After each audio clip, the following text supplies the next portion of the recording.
Why do people stay in relationships that hurt them? Why do they cling to the very thing that's destroying their peace, breaking their spirit, and draining their energy? If you've ever watched someone suffer in a toxic relationship, or worse, if you're in one, you've probably asked yourself, why don't they just leave? But the answer isn't as simple as it seems.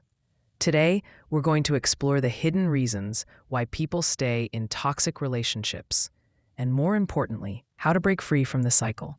Section 1. Understanding what a toxic relationship looks like. Before we dive into the why, let's first understand what a toxic relationship actually is. It's not always physical abuse. It can be emotional manipulation, constant criticism, gaslighting, guilt-tripping, control, jealousy, or even subtle disrespect that chips away at your self-worth over time. In a toxic relationship, love feels like fear. You walk on eggshells. You shrink yourself. You start doubting your own reality. And worst of all, you stop recognizing who you are. Section 2. Why people stay. The deep psychological traps.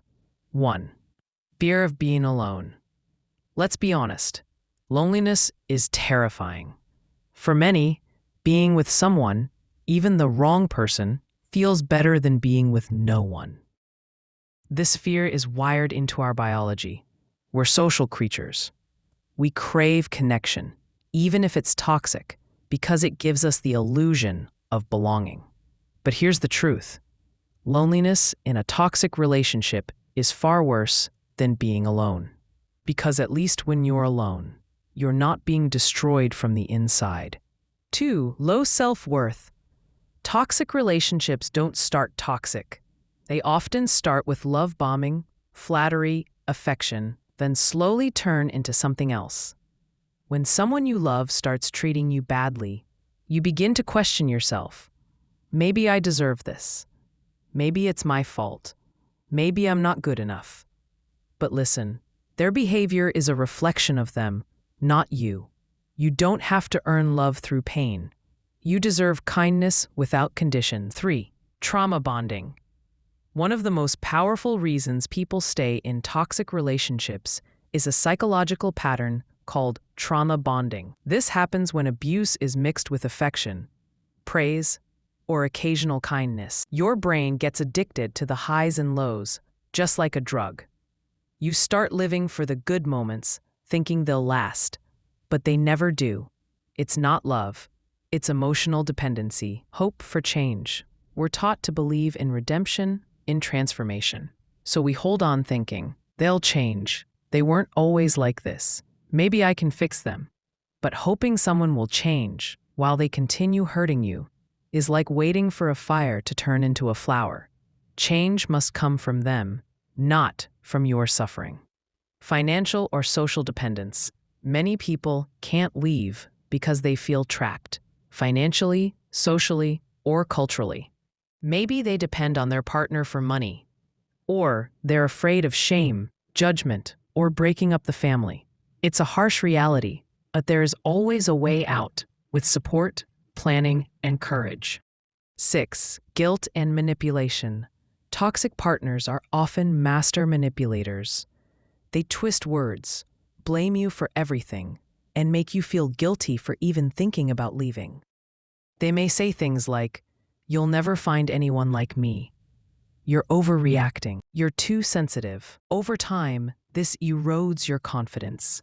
But let me remind you, gaslighting is not love.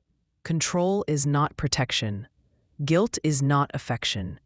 Section 3. The emotional cost of staying. Staying in a toxic relationship doesn't just hurt. It destroys. It eats away at your joy, your identity, your dreams. You stop laughing. You stop living. You stop believing that a better life is possible. But hear this, you were not born to suffer. You were born to grow, to be loved in a healthy way, and to thrive in peace. Section 4. How to break free. A roadmap to healing. 1. Acknowledge the truth. The first step is brutal honesty. Stop justifying the pain. Stop pretending it's okay. Call it what it is: toxic, unhealthy, dangerous. Awareness is power. 2. Build a support system. You don't have to do this alone. Reach out to friends, family, support groups, or professionals. Surround yourself with people who remind you of your worth, not those who make you question it. Create a plan. If you're financially or emotionally dependent, start planning. Save money. Gather resources. Seek therapy. Contact support organizations. Leaving doesn't have to be reckless. It can be strategic. 4. Rebuild your identity. Toxic relationships strip away your sense of self. So when you leave, you may feel empty, lost. That's normal. Start doing small things for yourself. Read, journal, travel, learn something new. Reconnect with who you were before the pain. 5. Set boundaries that protect your peace. Once you're out, protect your peace like it's sacred, because it is. Don't go back for closure. Don't fall for the same tricks. Block, heal, grow. Your healing doesn't need their permission. Ending the empowering message. To anyone who's still stuck in a toxic relationship, you are not weak. You are not broken. You are not unlovable. You are simply caught in a storm you didn't create, but you can walk out of it. You can choose yourself. You can begin again. And when you do, you'll realize you were never asking for too much. You were just asking the wrong person. You deserve peace. You deserve respect. You deserve love that doesn't hurt. If this message spoke to you, please share it with someone who needs to hear it. Together, let's break the cycle and build a life rooted in love, not pain. You are not alone, and it gets better from here.